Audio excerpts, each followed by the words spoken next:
Good morning, everybody. It's Mrs. Hudson today, reading chapter 7 for you. Hope you're enjoying the story so far. The chapters are quite long, and we have said on the timetable this week that if you'd rather just listen to the chapters as a bedtime story and not to do the work from them, that's absolutely fine. There's no work related to the chapter today anyway, it's different work today. So hope you enjoy chapter 7. The morning after she'd arrived home, Lily woke to find the snow was falling thick and fast. She put on her winter coat to take a walk in the grounds. Two strange steam wagons were parked in the driveway. One, a Rolls-Royce Phantom with a mechanical chauffeur and number plates S1 LVERF 1S. The other, a small squat vehicle with a black chimney stack barely bigger than a top hat. Neither looked to have anything to do with Papa. Among the distant trees, she caught sight of two standing figures. She recognised them at once as Papa's other mechanicals, Mr. Wingnut and Miss Tock. Frozen like statues, rakes in their hands, and a wheelbarrow at their side. They were gradually being covered in snow. Why on earth were they out in this weather? And run down too? Surely they'd corrode. She hurried to the back door and tumbled into the kitchen, searching for Mrs. Rust. An iron range warmed the room with the scent of freshly baking biscuits, and the mechanical cook hummed softly to herself, clattering about whipping eggs in a bowl with her whisk arm attachment. Her selection of replaceable hands gleamed on their hooks along the dresser. Spatulas, sieves, saucepans, spoons and fish slices, each one well used and sparkling. Why are Mr. Wingnut and Miss Tock unwound in the garden? You're up early, Mrs. Rust said, ignoring the question.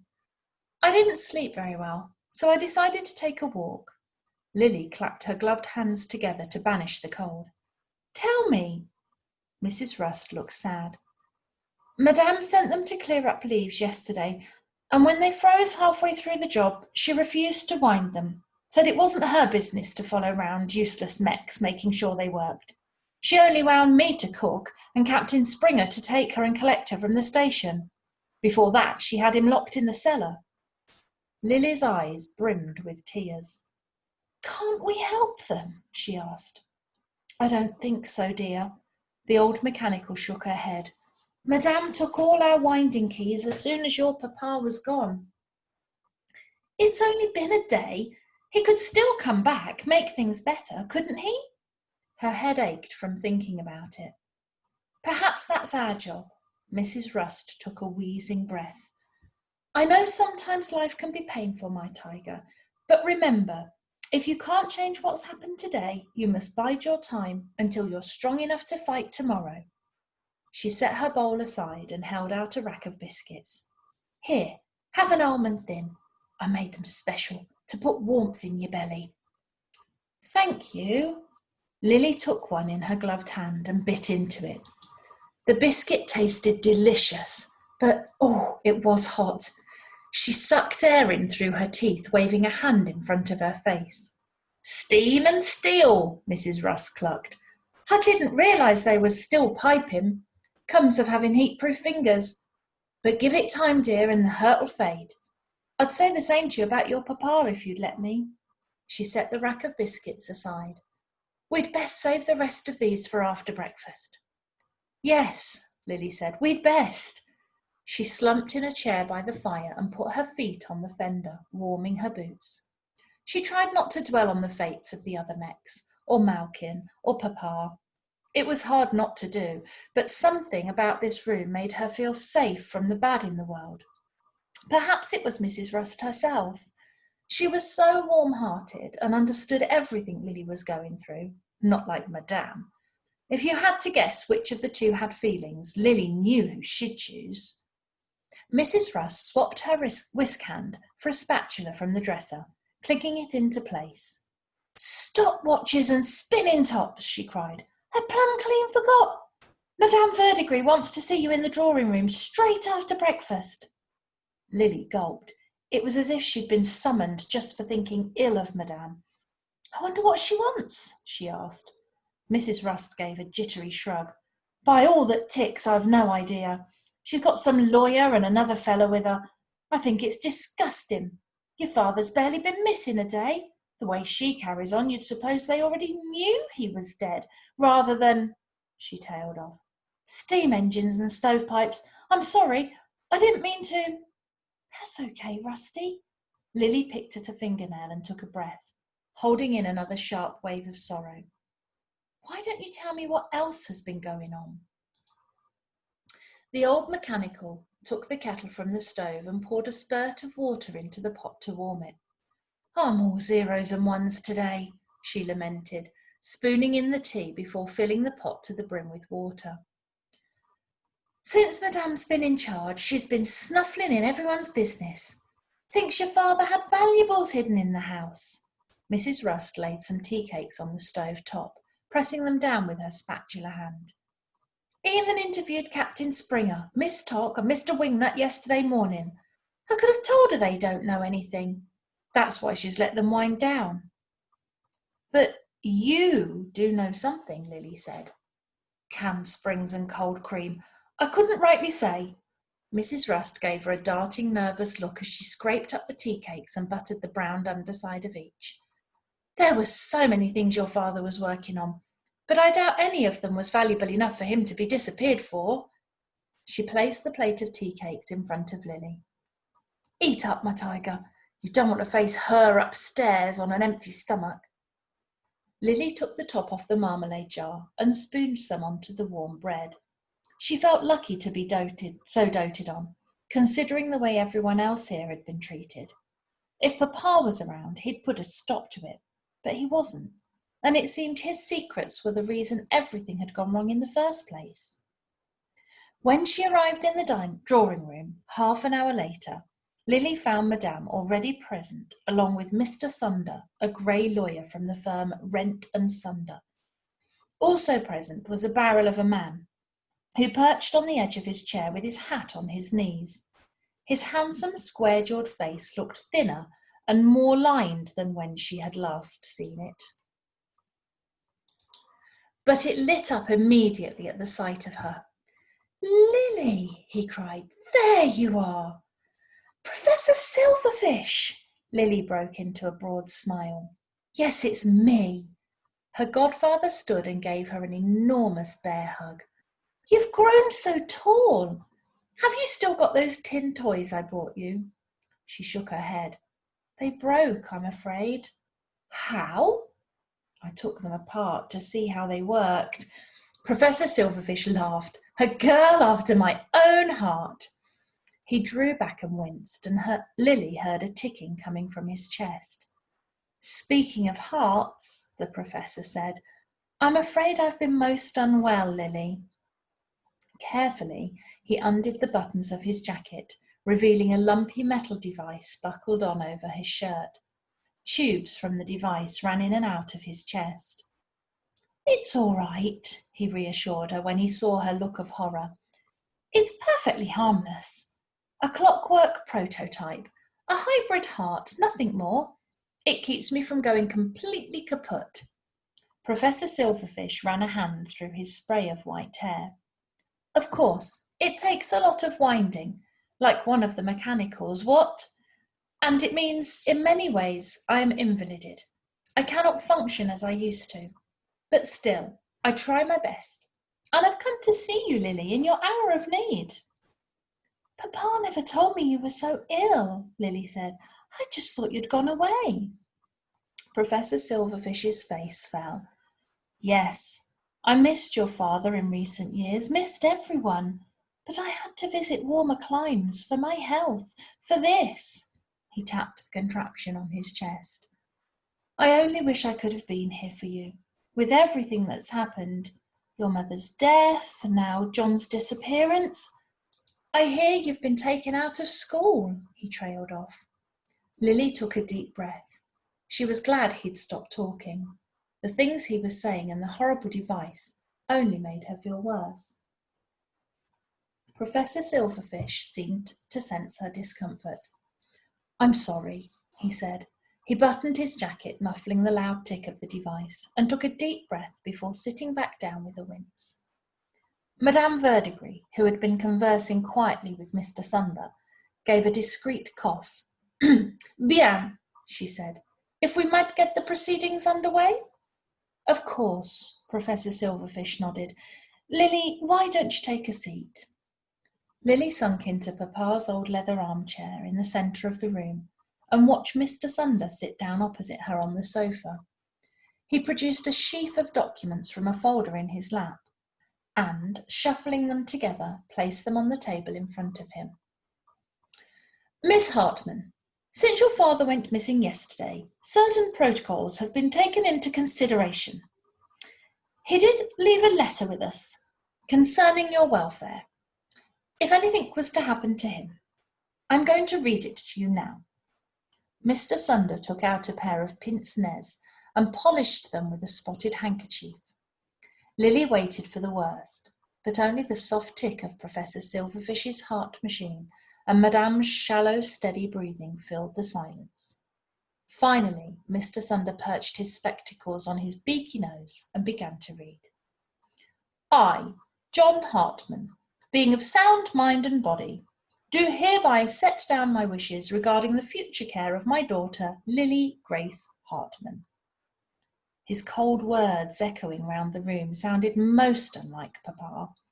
Lily glanced tearfully at the Professor and then at Madame Verdigris, lingering in the bay window. Her hawk-like profile, black as a cameo, was framed by the lines of the sash.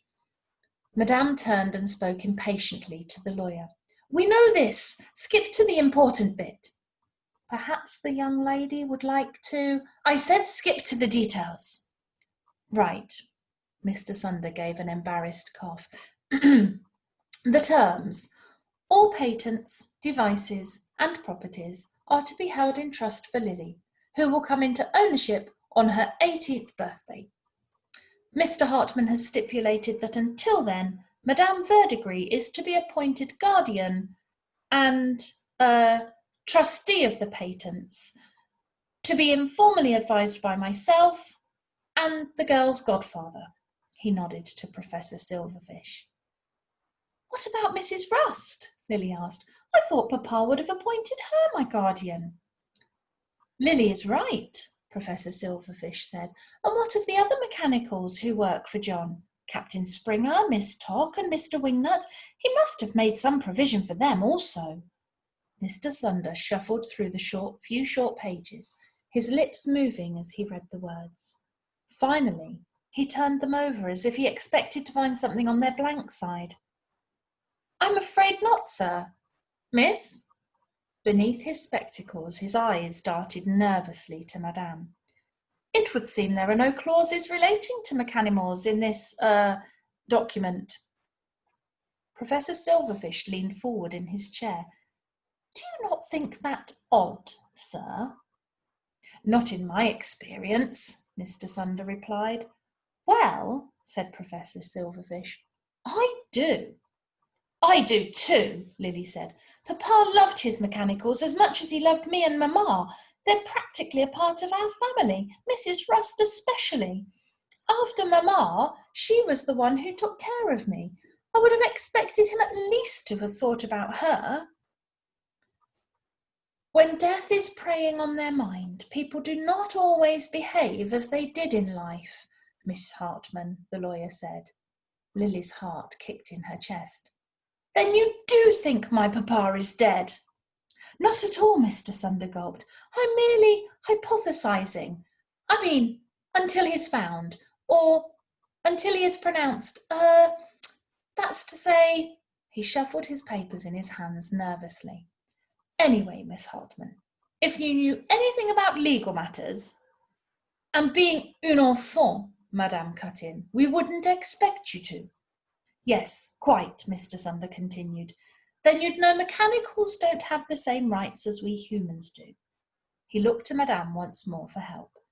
For example, mechanicals are not allowed to own things, or be in charge of a steam vehicle, or an airship, or indeed a child. things a responsible adult might undertake are forbidden to them on the grounds they lack intelligence, selfhood, etc., etc. Which is why your father picked me as your guardian, Madame Verdigris added. Is this true? Lily asked the professor.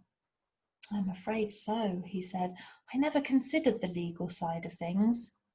Bien, enough of this. Madame placed her hands on the headrest of Lily's chair.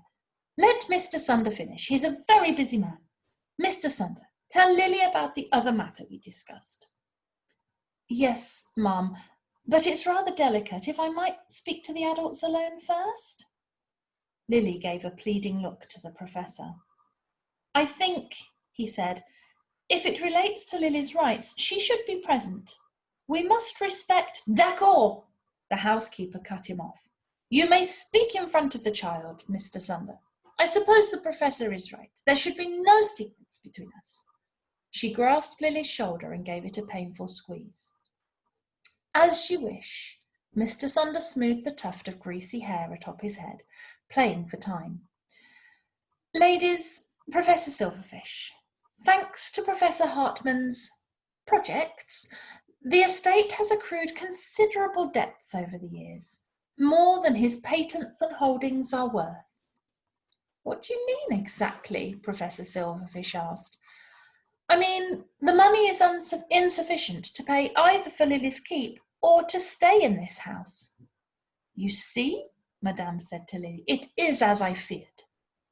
Professor Silverfish shook his head. I don't understand.